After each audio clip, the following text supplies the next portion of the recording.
essence, what we're talking about, we see it in families, and we see it in groups that come together, is that they all share, in essence, the same root soul. And in a particular group or in a particular family, all of which may be true, there are different parts of that soul in different people, and they're making a collective soul energy. But that is pretty profound. Now let's look at the implications of that. So the implication is, when you're working with a group, and mostly we work in small groups and so forth,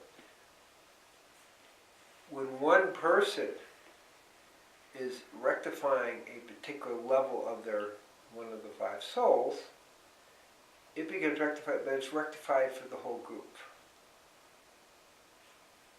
That's a dramatic, different understanding. So that the whole group is part of the evolutionary process. So how does that affect how people interact with each other? It's dramatically different. It's not every person for their own soul, but we share a soul, 5 parts of the soul, and that actually goes on to multiple parts of the 5 parts, amplifications of that. And so when we are collectively rectifying our collective soul,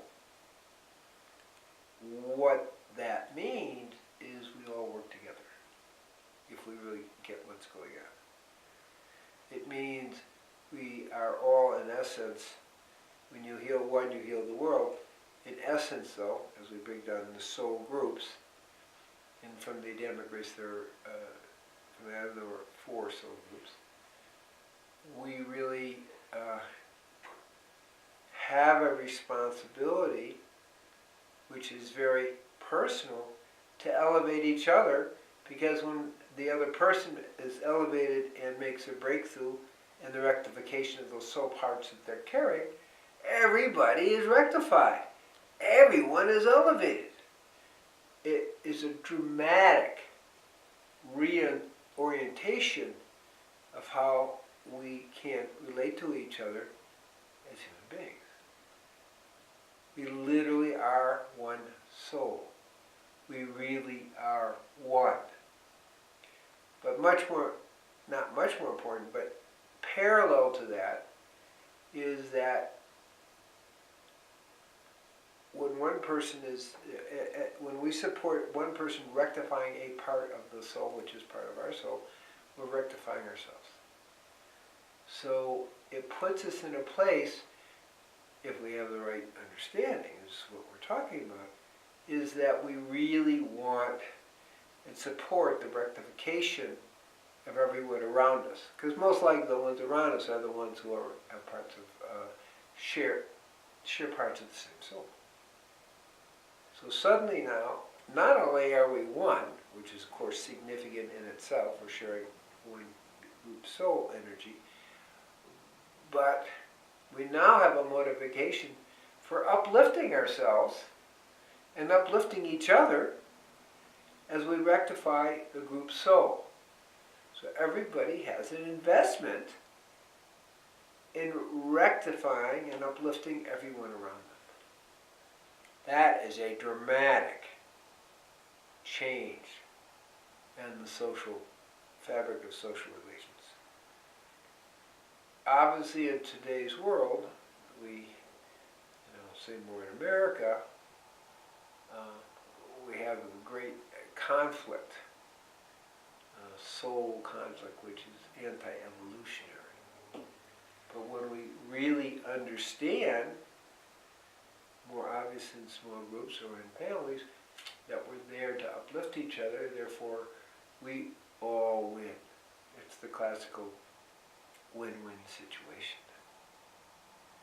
So the implications of this understanding that we all contain different parts of the same soul, and therefore have not just do-gooder understanding of this, but really have a personal motivation for uplifting everyone's soul. Very profound. Now, in terms of soulmates, that's even more amplified. So when two people come together, part of the soulmate contract, which goes on over lifetimes in different parts of the soul, that's more complicated, is to help the other person more specifically elevate their soul and elevate their consciousness. So it's even more amplified. So we have variations of that amplification of how important it is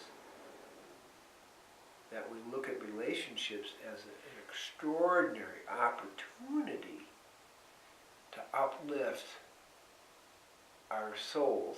And what I mean by uplift, I mean to rectify, to repair the souls, we call it the kun, to repair the souls of each other, the parts of the souls of each other, which are really part of our own soul, so that we as a collective soul spark and soul root evolve back into the one. So may we be blessed with that understanding